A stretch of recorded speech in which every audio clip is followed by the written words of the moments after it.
Bonjour mes frères et sœurs, que la grâce et la paix du Seigneur soient avec chacun d'entre nous. Dieu nous aime tellement et que vraiment son amour en réalité dépasse tout autre amour. Voyez, lorsque nous lisons dans Psaume chapitre 8, le verset 5, il est dit « Qu'est-ce que l'homme pour que tu te souviennes de lui et le fils de l'homme pour que tu prennes garde à lui ?» En réalité, lorsque nous nous regardons, nous ne sommes rien devant le Seigneur. Mais par son amour, il nous accorde sa grâce et ne cesse de nous enseigner. C'est pour cela, ce matin encore, nous allons vraiment nous mettre dans la parole de Dieu. Mais bien avant cela, nous allons souffler un peu dans la louange. Que le Seigneur nous bénisse.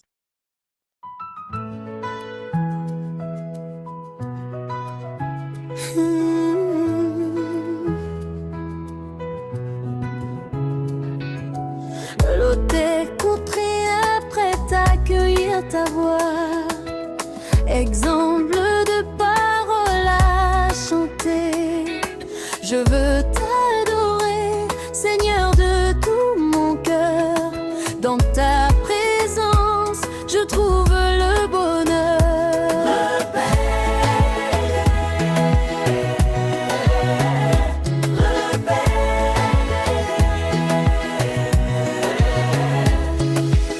Mélodie plus dynamique, cœur doux en arrière-plan.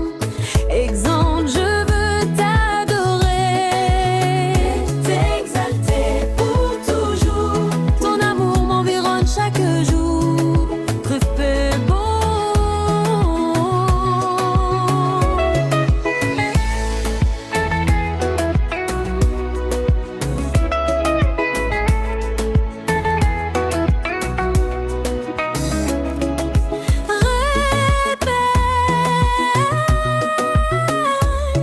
Ton amour m'environne chaque jour.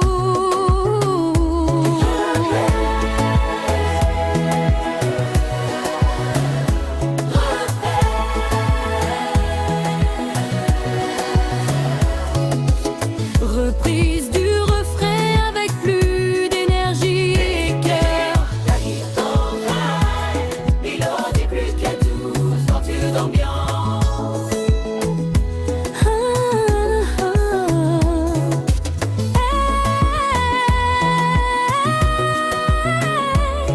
Ton amour m'environne chaque jour.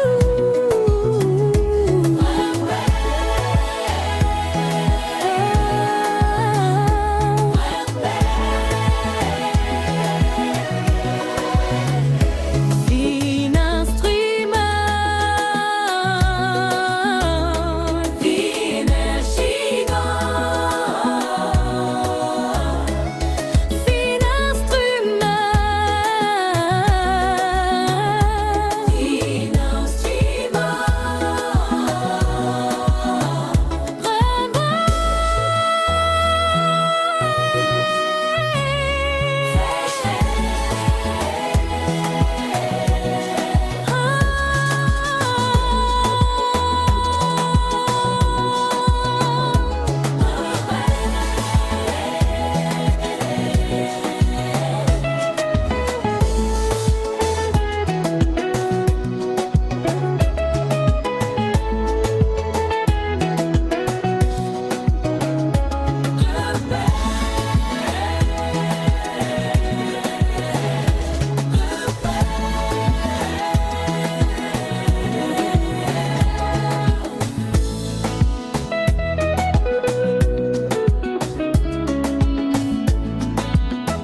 Voici, frères et sœurs, après ce moment merveilleux de louange qui a rafraîchi notre mémoire, notre esprit et disposé notre entendement pour la parole de Dieu, nous allons sans trop tarder prendre notre Bible dans le livre de Ésaïe, chapitre 2, à partir du verset 19 au verset 22, ce qui sera vraiment la fin de ce chapitre que nous sommes en train de lire. Alléluia. Sans trop tarder, nous allons passer vraiment maintenant à la lecture. Ésaïe chapitre 2 à partir du verset 19. Il est écrit: on entrera dans les cavernes des rochers et dans les profondeurs de la poussière pour éviter la terreur de l'Éternel et l'éclat de sa majesté quand il se lèvera pour effrayer la terre. En ce jour, les hommes jetteront leurs idoles d'argent et leurs idoles d'or qui s'étaient faites pour les adorer aux rats et aux chauves-souris, et ils entreront dans les fentes des rochers et dans le creux des pierres pour éviter la terreur de l'Éternel et l'éclat de sa majesté quand il se lèvera pour effrayer la terre. Cessez de vous confier en l'homme dans les narines duquel il n'y a qu'un souffle, car de quelle valeur est-il? Voici le passage que le Seigneur nous donne ce matin, et ce passage par lequel nous allons recevoir des enseignements de la part de Dieu pour savoir comment marcher avec le Seigneur et comment vraiment nous préparer pour en réalité lui plaire au nom de Jésus-Christ. Alors, le thème de la méditation du jour est celui-ci: quand Dieu s'élève, l'homme s'abaisse. Et ce thème sera traité sur 3 points. Et le premier point, la terreur du jour où Dieu se lève. Deuxième point, l'effondrement des fausses sécurités. Troisième point, l'appel solennel à ne plus se confier en l'homme. Après que nous ayons élaboré ces 3 points, nous allons avoir une petite conclusion et après passer à une prière qui va certainement nous conduire à la fin de cette méditation. Que le Seigneur nous bénisse et que sa grâce se repose sur tout un chacun. Nous partons au point 1. La terreur du jour où Dieu se lève. Lorsque l'Éternel se lève pour juger, même les hommes les plus orgueilleux sont saisis de crainte. Ceux qui se croyaient forts cherchent refuge dans les rochers et la poussière. Cela révèle une vérité profonde. Nul ne peut tenir debout face à la sainteté de Dieu sans humilité. Mes frères et sœurs, quel que soit l'orgueil de l'homme, au jour du jugement, au jour du Seigneur, il y aura des choses terribles qui vont arriver que même les orgueilleux perdront leur orgueil et vont chercher vraiment à se cacher, à se protéger. Parce que en ce jour-là, leur orgueil ne peut vraiment pas les protéger. Même ce qu'ils avaient comme sécurité, ce qu'ils avaient comme soutien, ce qui les empêchait vraiment de chercher Dieu, ces choses n'auront plus d'effet. Alors, saisi de peur, saisi de frayeur,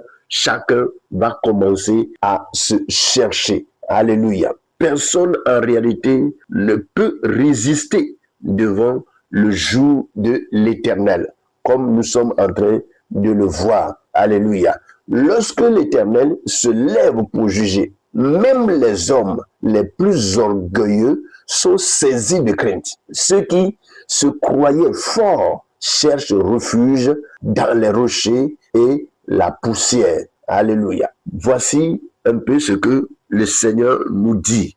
Et c'est pour cela, il est mieux en réalité de s'humilier, de s'abaisser et chercher Dieu que vraiment de chercher à s'accrocher à ce qui n'est pas Dieu et perdre son âme. Nous allons vraiment lire quelques passages. Amos, chapitre 5, le verset 20, nous dit ceci: le jour de l'Éternel est ténèbres et non lumière. Le jour de l'Éternel est ténèbres et non lumière. C'est-à-dire, le jour où l'Éternel va descendre, ça sera un jour très sombre, parce que des choses spectaculaires vont se produire, des choses que l'homme n'a jamais imaginées vivre sur cette terre. C'est ce que l'homme vivra. Et là, chacun verra la main de Dieu, la grandeur de Dieu, la couleur de Dieu, et chacun va se dire, effectivement, Dieu est Dieu et il est fort et que nous ne pourrons pas tenir devant sa sainte face. Alléluia. Gloire à Jésus. Apocalypse chapitre 6, le verset 15 à 17 nous dit ceci: les hommes se cachent devant la colère de l'agneau. Il y a des gens qui, en réalité, qui vont se cacher devant la colère de Dieu. Vous voyez, la Bible nous dit que au temps de Noé, c'était l'eau qui avait détruit la terre. Mais ce qui va arriver, ça ne sera plus l'eau, mais c'est le feu qui descendra pour vraiment consumer les vivants. Donc, ces choses terribles que l'homme en réalité ne peut pas supporter. Devant le feu, qui peut supporter? Personne d'autre. Donc, c'est réellement un jour ténébreux, un jour sombre, un jour terrible. Hébreu nous dit ceci dans son chapitre 10, le verset 31. Il dit, c'est une chose terrible que de tomber entre les mains du Dieu vivant. Alléluia. C'est une chose terrible que de tomber entre les mains du Dieu vivant. Ça veut dire que le jour où Dieu va saisir le méchant, va saisir l'orgueilleux, ça sera vraiment terrible pour lui. C'est un jour où même si quelqu'un crie, ce dernier n'aura pas de secours. Dieu n'aura plus à manifester sa miséricorde parce que il sera vraiment dans sa pleine colère pour agir. Il a pris le temps de nous avertir. Il a pris le temps de nous enseigner. Il a pris le temps de nous mettre en garde. Il est à nous de saisir ses conseils, ses mises en garde pour nous préparer afin que le désastre ne nous atteigne. Alléluia. Vous voyez, cette crainte n'est pas seulement la peur, mais la reconnaissance tardive de la souveraineté de Dieu. La crainte dont nous parlons, ce n'est pas seulement la frayeur, ce n'est pas seulement l'épouvante, mais c'est là que chacun va reconnaître la souveraineté de Dieu. Mais en réalité, ça sera trop tard. Ça sera trop tard. Alléluia. Point 2. L'effondrement des fausses sécurités. Les versets 20 et 21 montrent les hommes jetant leurs idoles au top et aux chauves-souris. Ce qui était adoré hier devient inutile aujourd'hui. Quand Dieu se manifeste, tout ce qui remplaçait Dieu perd sa valeur. Alléluia. Quand Dieu se manifeste, tout ce qui le remplaçait, tout ce qui remplaçait Dieu dans le cœur des hommes perd sa valeur. C'est-à-dire que les idoles n'auront pas leur valeur. Les idoles n'auront pas leur valeur. Tout ce que l'homme croyait avoir comme protection ce jour-là, ces choses ne travailleront plus. Ces choses n'auront plus d'effet. Ces choses vont perdre leur valeur et seront inutiles. Psaume 115, le verset 4 à 8 nous dit ceci. Les idoles ont une bouche et ne parlent pas.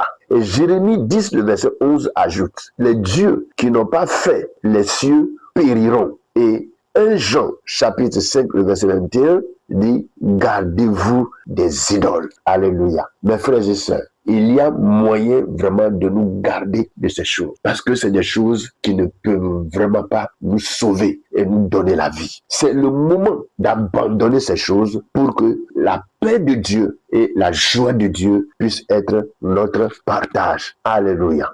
Le troisième point nous dit ceci, l'appel solennel à ne plus se confier à l'homme. Le verset 21, le verset 22 et le verset 22 est un appel direct qui dit ceci, cessez de vous confier à l'homme. L'homme est limité, fragile et passager. Mettre sa confiance ultime en lui, c'est bâtir sur du sable. Celui qui met sa confiance sur l'homme, c'est bâtir sur le sable. Quand le vent viendra, quand la tempête viendra, cette maison sera emportée et n'existera plus. Dieu seul mérite une confiance totale et éternelle. Et c'est à lui que nous devons placer notre confiance pour que sa grâce, sa puissance et sa grandeur puissent être manifestes dans notre vie. Ésaïe, chapitre 2, le verset 19 à 22, nous rappelle que le jour vient où toute fierté humaine tombera. Ce texte nous appelle aujourd'hui, avant qu'il ne soit trop tard, à craindre Dieu avec respect, renoncer aux idoles visibles et invisibles, placer notre confiance uniquement en l'Éternel. Mieux vaut s'humilier maintenant que de fuir plus tard. Que le Seigneur nous bénisse et que sa grâce, sa puissance et ses bontés nous soient multipliées. Prions ensemble. Seigneur éternel, nous reconnaissons que souvent nous avons placé notre confiance dans l'homme, dans les biens, dans nos propres forces. Pardonne-nous pour nos idoles cachées. Apprends-nous à marcher dans l'humilité et dans la crainte de ton nom. Que nos cœurs se tournent vers toi avant le jour où tu te lèveras pour juger la terre. Sois notre refuge, notre assurance et notre espérance éternelle. Au nom puissant de Jésus-Christ. Amen. Que le Seigneur nous bénisse, que sa paix et ses bontés nous soient multipliées dans le nom puissant de Jésus-Christ. J'encourage chacun, après cette méditation, à continuer à porter les regards sur ces passages qui ont été donnés pour que nous puissions continuer la méditation et recevoir des conseils davantage de la part de Dieu au nom de Jésus. Passez une bonne et excellente journée avec le Seigneur au nom de Jésus. Amen.